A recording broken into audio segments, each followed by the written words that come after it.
तो हेलो, कैसे हो आप लोग? उम्मीद करते हैं आप लोग बढ़िया होंगे। मैं नेता 4.0 और मेरे यूट्यूब चैनल में आप सबका स्वागत है। तो आजकल का सबसे माहौल यूपी में चुनाव का माहौल सबसे ज़्यादा है और इसी में बिहार और कुछ यूपी के छात्र एनटीपीसी रेलवे ग्रुप डी का एग्ज़ाम जो है रिजल्ट नहीं आया, तो इससे लेके हो रहा है कुछ जो है लड़कों को मारा पीटा गया, उनका शोषण किया गया। फिर खान सर पे जो है केस दर्ज किया गया। तो ये जो चीज़ें हैं हमारे यहाँ लगातार होते हैं। पहले किसानों का शोषण किया गया, 700 किसानों की शहादत हो गई। तब ये गोदी मीडिया कभी बोली नहीं कि यह जो है किसान के साथ बुरा हुआ, कभी नहीं बोली। सिर्फ रवीश कुमार को छोड़ के 2-4 पत्रकार ऐसे हैं जो सच्चाई की राह पे चलते हुए उन्होंने बताया कि गोदी मीडिया किस तरह आड़े हाथे ले रही है लोगों को।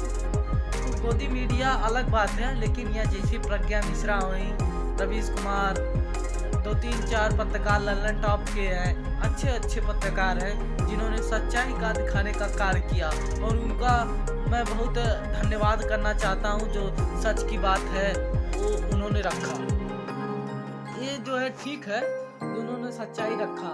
फिर अभी देख लीजिए, ये छात्रों को मारा पीटा गया, 10 केसें लगाई गई हैं खान सर के ऊपर। फिर खान सर ने आज सुबह आके बोला कि अभी आज 28 तारीख को कोई भी आंदोलन नहीं होगा, लेकिन फिर भी वहाँ पे छात्र थोड़े मोड़े दिखाई दिए। तो किसी ना इस सरकार में युवाओं का शोषण हुआ।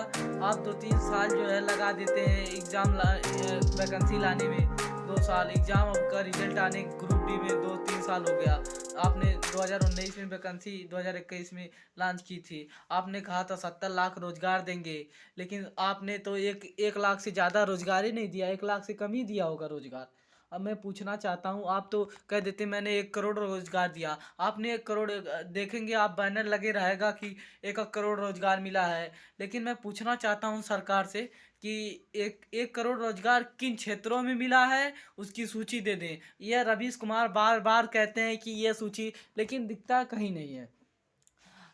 वहीं समाजवादी पार्टी है, आईटी क्षेत्र में कहीं युवाओं को 22 लाख रोजगार देंगे, इंफॉर्मेशन टेक्नोलॉजी। तो ये कहीं ना कहीं युवाओं के भरोसे की बात है। लेकिन यही युवा जब वोट करने जाता है, वो जात के नाम पे वोट कर देता है, धर्म के नाम पे वोट करता है, वो यही चीज़ें सब गलत हो जाती है। तो युवाओं को वोट करना चाहिए, ना कि जाति धर्म पे। अपनी जो है असलियत देख के उन्हें वोट देना चाहिए। हमें क्या मिला, इस सरकार में क्या नहीं मिला, तो इन चीज़ों पे बात करनी चाहिए उनको। लेकिन आजकल की युवा इंटरेस्ट ज़्यादा राजनीति से, अपनी पढ़ाई लिखाई से ज़्यादा धर्म की राजनीति में इंटरेस्ट लेते हैं, जात की राजनीति में इंटरेस्ट लेते हैं। तो ये गलत चीज़ें हैं, जो है आदमी को एक दूसरी तरफ ले जाता है। वहीं बीजेपी सरकार आदमी भेदभाव करती है, मंदिर मस्जिद करती है बार बार, ना कि हमें रोजगार दें। वहीं विरासत की बात करती है संस्कृत के साथ, वहीं मंदिर के साथ जो है रोजगार का जोड़ता है मुद्दा। तो ये गलत जो कर रही है बीजेपी, बहुत ज़्यादा गलत कर रही है। युवाओं के साथ हॉस्पिटल में ऑक्सीजन ना मिलने से उत्तर प्रदेश में मर गए। उत्तर प्रदेश जानते हो किन चीज़ों में आगे है? कुपोषित बच्चे अगर सबसे ज़्यादा हैं तो उत्तर प्रदेश में, कैंसर से लोग मरेंगे तो उत्तर प्रदेश में, अगर महिलाओं की खून की कमी से मौत हुई उत्तर प्रदेश में। और आप बता दीजिए, जो है पशु जो है सांड भैंसा सब चर रहे हैं खेत, उनको बताइए फसल कहाँ से तैयार होगी, कहाँ से अपना लोग? किसानों का इतना कम पैसा में मिलता है और प्रॉफिट भी नहीं निकलती है ज़्यादा।